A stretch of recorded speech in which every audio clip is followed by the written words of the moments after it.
Welcome to this second War Diary video for Operation Supercharge.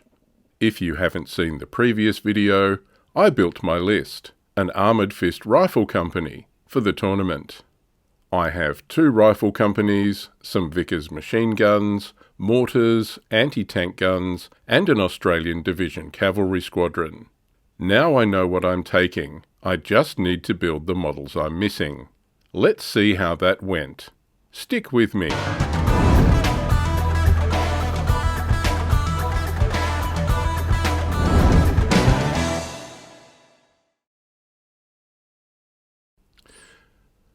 Operation Supercharge is happening in June, so I've got a couple of weeks.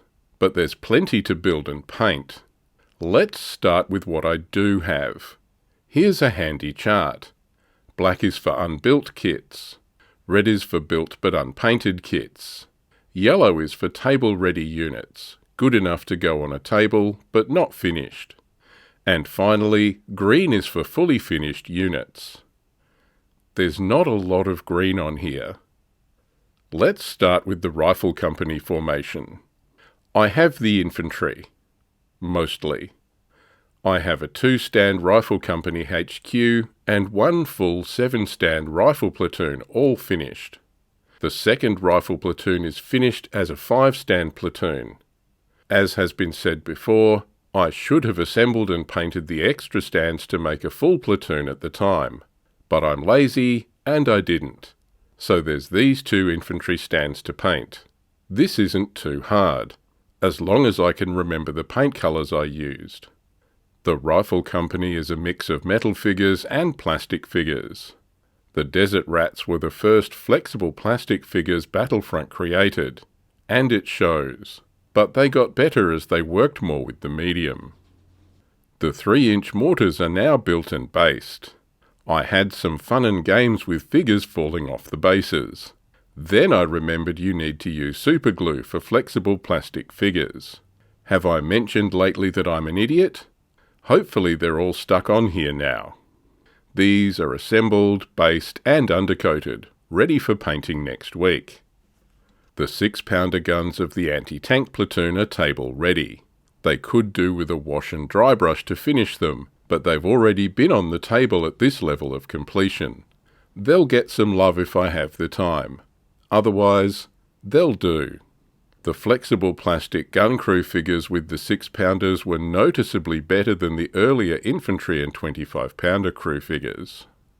The Vickers medium machine gun platoon were assembled and based ages ago, but were unpainted.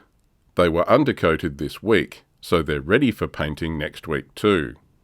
The undercoat I'm using is Rust-Oleum flat grey primer. It's not a hobby product, but it sticks great and gives a strong base for painting. I've used it for years. The 2nd formation I'm taking is the Australian Divisional Cavalry Squadron. These are an interesting command card formation. Basically, Australian divisions had organic armoured elements for scouting and fire support. I plan to do a proper video about the cavalry squadrons when I get some more time. I already had some Honey M3 Stuart tanks painted up from a previous tournament. These are great little kits. They're complete and ready to go. Maybe some decals if I get time. But there's also some Crusaders. I had a couple of assembled Crusaders from my kit review from about 5 years ago. These will be the HQ. One was built as a 6-pounder armed tank, but I've used parts from a spare 2-pounder turret from my Crusader AA trip to replace it. I had 3 unassembled Crusaders from a Monty's Desert Rats box set. These needed to be built as 2-pounder armed Crusader 2s to become the compulsory Crusader 2 armoured troop. These are now built and I even got them undercoated. So they're drying, ready for painting next week. The divisional cavalry research photos I've seen show a very light single colour scheme with no markings. These would probably have been Portland Stone number 64, a British standard camouflage colour that's described as a light cream colour. This same colour will be used on the Universal Carrier Recce Patrol. These carriers were built from the late war box set, but it's the same kit.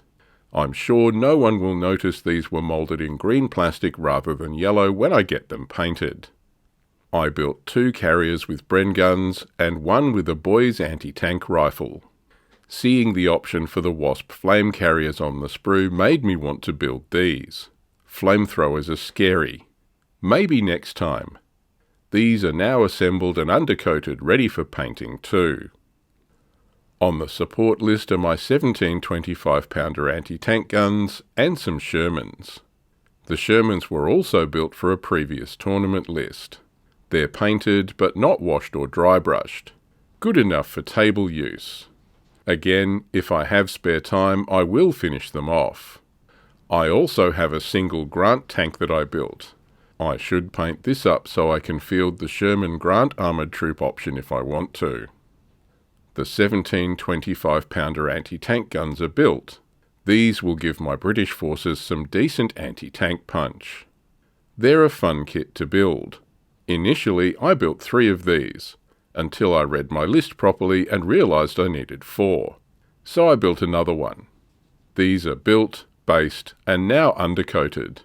I spent some extra time I don't have by adding boxes, walls, trees, and shells to the bases. The guns are mounted so they don't overlap the base. This makes them easier to transport in a miniatures case, but it took a bit of getting used to. The bases looked a bit crowded. So if we look at our list again, everything is now built. Unless any more figures randomly fall off the bases, everything is assembled and undercoated, ready for paint next week. One thing I do like to do before I base and undercoat my builds is give them a wash. I have a little wash station with an old toothbrush and ice cream containers. Everything gets a wash and scrub in warm water with a little dishwashing detergent, then a rinse off in clean water. This is an old technique from my modelling days for removing mould release agent. That's not a big issue anymore, but it does also get off skin grease and plastic dust from the assembly, as well as cat hair. Cat hair is an issue you may have noticed plagues my review pictures sometimes as well. I've also had adhesion issues with basing materials on unwashed bases. The detergent prevents any surface tension issues. Some people don't do this step. I thoroughly recommend it. Anyway, that's the state of play at the end of this week. I should stop making videos and get back to actually painting this force. I hope you're enjoying this War Diary series. Join me for the next one, where there may be some surprises.